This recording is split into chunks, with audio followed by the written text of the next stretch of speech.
Green card holder બનવું અને પોતાની જાતને પરમનન્ટ રેસિડન્સ કહેવું એ ઘણા બધાનું સપનું હોય છે. પરંતુ 2026માં યુએસ ઇમિગ્રેશન ડિપાર્ટમેન્ટ દ્વારા ઘણા બધા નવા નિયમ આવ્યા છે. એટલે જો તમે પણ ગ્રીન કાર્ડ હોલ્ડર છો અથવા ગ્રીન કાર્ડ હોલ્ડરની પ્રોસેસમાં છો તો આ નવા નિયમ જાણવા તમારી માટે ખૂબ જરૂરી છે.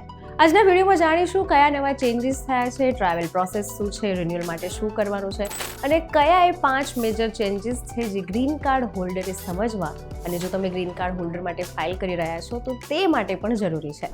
Hello, ladies and gentlemen. This is your captain speaking.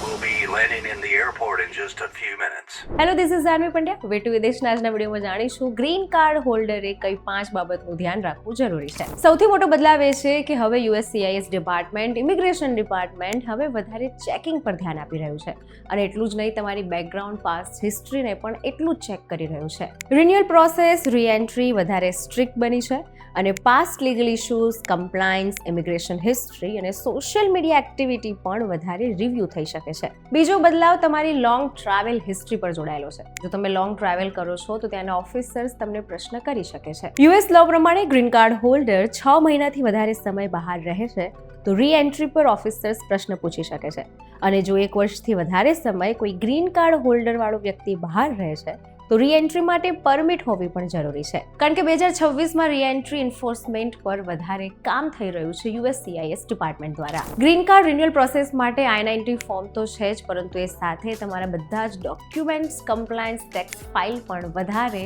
Secure રીતે તમારે રાખવું જરૂરી છે, કારણ કે ડિપાર્ટમેન્ટ એ પણ તમારી પાસેથી માંગી શકે છે. એટર્ની પ્રમાણે હવે એપ્લિકન્ટે document, residence proof, tax return, employment history maintain કરવી જરૂરી છે.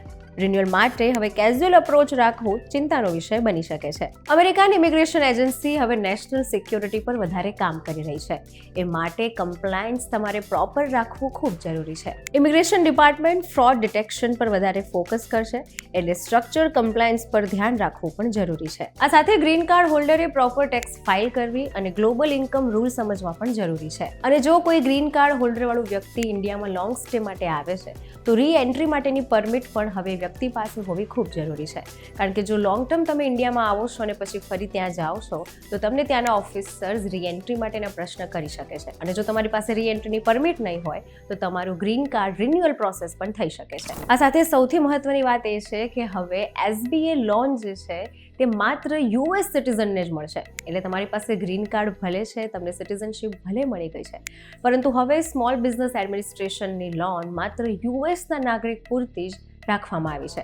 કારણ કે અમેરિકાનું માનવું છે કે પહેલા પ્રાધાન્ય પોતાના દેશના નાગરિકને આપવામાં આવે, એટલે હવે SBA લોન માત્ર પોતાના નાગરિકો પૂરતી જ સીમિત કરવામાં આવી છે. એટલે જેની પણ પાસે ગ્રીન કાર્ડ છે અને જે લોકો ગ્રીન કાર્ડ હોલ્ડર બનવાની પ્રોસેસમાં છે એ લોકોએ ત્યાંના અટર્ની લો પ્રમાણે તમામ કમ્પ્લાયન્સ, ટેક્સ ફાઇલ, ડોક્યુમેન્ટ્સ બધું જ પ્રોપર રાખવું. આ સાથે પાસ્ટ હિસ્ટ્રી પણ પ્રોપર ક્લિયર રાખવી ખૂબ જરૂરી છે. કારણ કે ત્યાંનું ડિપાર્ટમેન્ટ હવે વધારે સ્ટ્રિક્ટ બન્યું છે અને પ્રાધાન્ય પોતાના દેશના નાગરિકને વધારે આપી રહ્યું છે. તો આથી વાત ગ્રીન કાર્ડ હોલ્ડર છો તો કઈ બાબતનું ધ્યાન રાખવું જોઈએ, કયા એ 5 નવા લો છે જે હવે તમારે સમજવા અને જાણવા જરૂરી છે.